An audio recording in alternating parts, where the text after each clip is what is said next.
कि बीजेपी को आरएलडी क्यों पसंद आ रही है। जयंत चौधरी दरअसल जाट समुदाय के एक अच्छे नेता हैं और अगर वो कहते हैं कि किसके पक्ष में वोट करना है तो उसके पक्ष में वोटिंग होती है, ऐसा माना जाता है।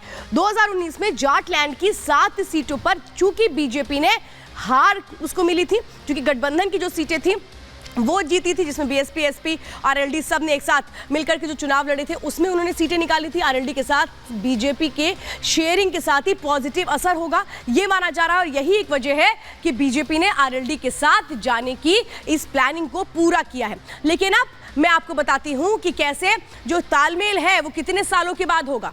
15 सालों के बाद ये तालमेल होगा, यानी 15 सालों के बाद कैसे जुड़ाहे हैं एक साथ आगे बढ़ेंगे। 15 साल बाद बीजेपी से तालमेल हो सकता है ये माना जा रहा है। लोकसभा चुनाव 2009 में दोनों ने साथ मिलकर के चुनाव लड़ा था। उस वक्त अजीत सिंह हुआ करते थे, उन्होंने साथ मिलकर के चुनाव लड़ा। 2014 में आरएलडी 8 में से एक भी सीट पर जीत दर्ज नहीं कर पाई। 2019 में 19 सीटें बीजेपी ने जीती थी, यानी किस तरह से इक्वेशन रही ये मैं आपको बता रही हूं। बीएसपी और समाजवादी पार्टी को 4-4 सीटें मिली थी उस दौरान। 2019 की बात चूंकि हम कर रहे हैं। मोदी लहर में आरएलडी को एक सीट भी नहीं मिली थी। ये कहा जाता है कि 2019 में तो अपनी सीट भी हार गए थे।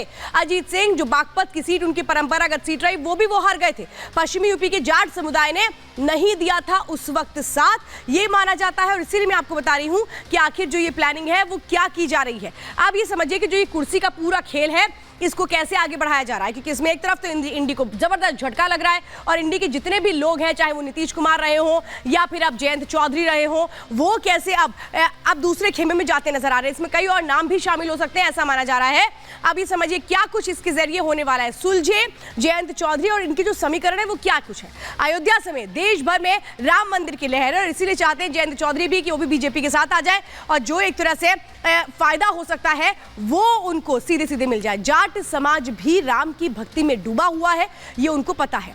एसपी बीएसपी गठबंधन में एक सीट भी इनको नसीब नहीं हुई, ये भी बस इनको पता है। समाजवादी पार्टी के साथ गठबंधन में जीत की संभावना बहुत कम है, क्योंकि समाजवादी पार्टी तो इनको कम सीटें दे रही है, कह रही कि 7 सीटें हम नहीं देंगे। लेकिन अब आपको आज की एक और तस्वीर में दिखा देती हूं। नीतीश कुमार जो प्रधानमंत्री नरेंद्र मोदी से मिलने के लिए पहुंचे थे, सोचिए नीतीश कुमार जो बीजेपी का हिस्सा हो चुके हैं, नीतीश कुमार जो गठबंधन के तहत अब बीजेपी के साथ अपनी राहों को पूरा कर रहे हैं। देखिए ये प्रधानमंत्री नरेंद्र मोदी के साथ मुलाकात है नीतीश कुमार की। ये वही नीतीश कुमार है जो एक वक्त में खुद को प्रधानमंत्री उम्मीदवार के तौर पर देखा करते थे, लेकिन ये राजनीति है जिसमें ये कहे कि कब किस करवट ये विचार बदल जाए उसको कहना ही क्या। ये देखिए किस तरह से मुलाकात हो रही है, तस्वीरें आप देख रहे हो। अब नीतीश कुमार ने इस मुलाकात के बाद कहा भी कि अब मैं कहीं जाने वाला नहीं हूं। अब ये देखना है कि कितने दिनों तक नीतीश कुमार का ये जो बयान है ये रहता है, क्योंकि अपॉर्चुनिस्ट कहा जाता है नीतीश कुमार को, अवसरवादी कहा जाता है और नीतीश कुमार जो कहते हैं उस पर क्या वो सटीक तरीके से आगे बढ़ते हैं। फिलहाल तो ये बिल्कुल क्लियर है कि इस बार तो साथ में बढ़ चुके हैं, आगे बढ़ भी रहे हैं। अब ये समझिए जो प्रधानमंत्री नरेंद्र मोदी हैं उनको लेकर के जो वचन है वो कैसे विपक्षी दलों के बदल रहे हैं। अब इसमें एक अलग नाम आता है उद्धव ठाकरे का। हम कभी भी मोदी जी के दुश्मन नहीं थे, उनको याद आ रहा है कि यही वक्त है जो ये बातें कह दो। अब क्या ये भी कोई गुंजाइश तलाश रहे हैं, देखना ये भी है। आज भी हम आपके दुश्मन नहीं है, वो ये कह रहे नहीं भाई हम तो दोस्त हैं, हमें क्यों दुश्मन मान लिया गया है, हम आपके साथ थे, शिवसेना आपके साथ थी। अब वो शिवसेना कौन सी शिवसेना, जो इनकी वाली शिवसेना, इसकी बात कर रहे हैं, क्योंकि शिवसेना तो अब इनकी रही नहीं है। तो अब ये देखिए कैसे हृदय परिवर्तन हो रहा है और हृदय परिवर्तन क्या इसीलिए हो रहा है क्योंकि ये वक्त की जरूरत है और इनको पता है कि इंडी गठबंधन में तो किसी का भला होने वाला नहीं है। और क्या यही एक वजह है कि अब ये लोग जिनके सुर बदल चुके हैं, अब ये देखिए ये इंडी गठबंधन है, यहाँ पे देख रहे हैं आप जो मल्लिकार्जुन खड़गे हैं वो क्या करें भाई, गुस्सा फूफा की तरह ये खड़े रहेंगे और तो कुछ हो नहीं सकता। किससे गुस्सा निकालेंगे, क्योंकि जितने लोग हैं वो कह रहे हैं अपने गुस्सा अपने पास रखो, हमें तो कोई मतलब नहीं है। देखिए ममता बनर्जी जो पश्चिम बंगाल में साफ तौर पे कह चुकी हैं कि भाई हम तो अकेले चुनाव लड़ेंगे। अब नीतीश कुमार, अभी आपने मुलाकात देखी प्रधानमंत्री नरेंद्र मोदी के साथ। अब ये केजरीवाल है, केजरीवाल को भी ऐसा लग रहा है कि सीट शेयरिंग का फॉर्मूला बन नहीं पाएगा। और ये देखिए अखिलेश यादव और जयंत चौधरी जो पहले से ही एक तरह से कहे कि सीट शेयरिंग का फॉर्मूला तय नहीं कर पाए। जयंत चौधरी तो माना जा रहा है कि अब सीधे सीधे आ चुके हैं, आने वाले हैं बीजेपी के साथ। अब अकेले कौन बचा, मल्लिकार्जुन खड़गे।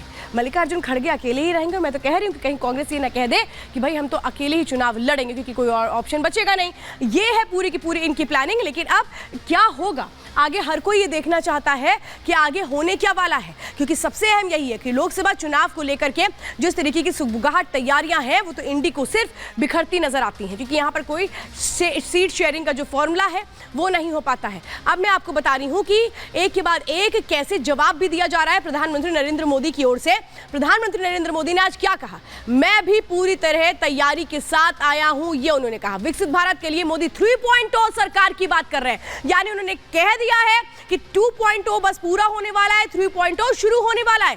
कांग्रेस में नेता नीति की कोई गारंटी नहीं है। साथ ही साथ प्रधानमंत्री नरेंद्र मोदी ने यह भी कहा कि कांग्रेस कंफ्यूज है, मोदी की गारंटी पर सवाल उठा रही है। खुद की कोई कांग्रेस गारंटी नहीं है और जो गारंटी प्रधानमंत्री दे रहे हैं उस पर सवाल उठा रही है। यह कहा गया प्रधानमंत्री की ओर से।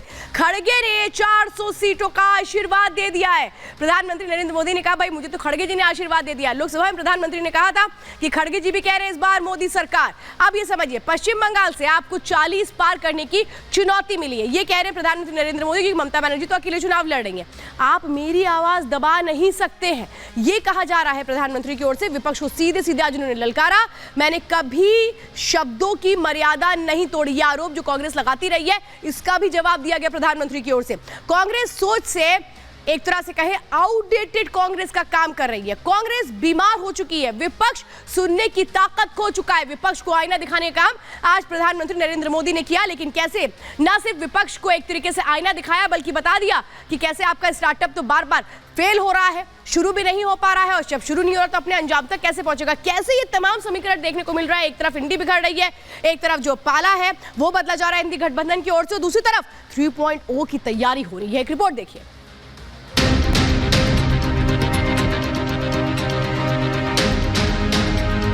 जयंत चौधरी जी बहुत सुलझे हुए इंसान हैं, बहुत पढ़े लिखे हैं, लड़ाई को वो कमजोर नहीं होने देंगे।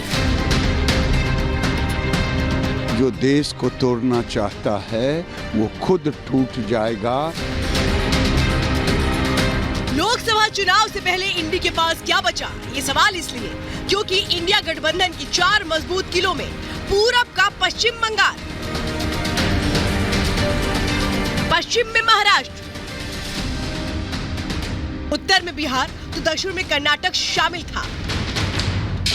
लेकिन लोकसभा चुनाव से पहले ही सब एक एक कर गुब्बारा फूटता जा रहा है। मोदी को मात देने की मुहिम बना मैदान में उतरा इंडी गठबंधन का जिस तरह एक एक कर फ्रेम दरक रहा है, उसमें नया नाम जयंत चौधरी का है। उस जयंत चौधरी का जिसके दम पर यूपी में अखिलेश यादव जाट वोट का दम भर रहे थे, इंडी गठबंधन को जीत का भरोसा दे रहे थे।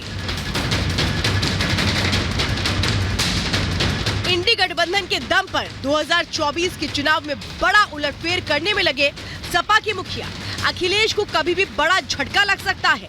जयंत चौधरी समाजवादी पार्टी और इंडी गठबंधन को बाय बाय बोल एनडीए में शामिल हो सकते हैं। सूत्रों के मुताबिक बीजेपी की तरफ से जयंत चौधरी को 4 सीट ऑफर की गई है, लेकिन सपा का कहना है कि जयंत चौधरी पढ़े लिखे समझदार है।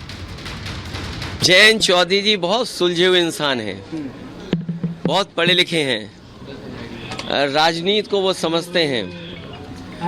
मुझे उम्मीद है कि किसानों की लड़ाई और उत्तर प्रदेश की खुशहाली की तरफ जो संघर्ष चल रहा है, उस लड़ाई को वो कमजोर नहीं होने देंगे। मैं नहीं मानती कि जो आरएलडी के जो मौजूदा जो नेता हैं जयंत चौधरी जी, जो राज्यसभा मेंबर भी हैं, वो इस तरह का कोई कदम उठाएंगे जिससे सीधे किसानों को क्षति पहुंचे। जयंत को मैं अच्छी तरह से जानते हैं, वो सेकुलर लोग हैं, तो वो कहीं नहीं जा रहे, वो मजबूती के साथ इंडिया गठबंधन में रहेंगे और भारतीय जनता पार्टी को हराने का काम करेंगे।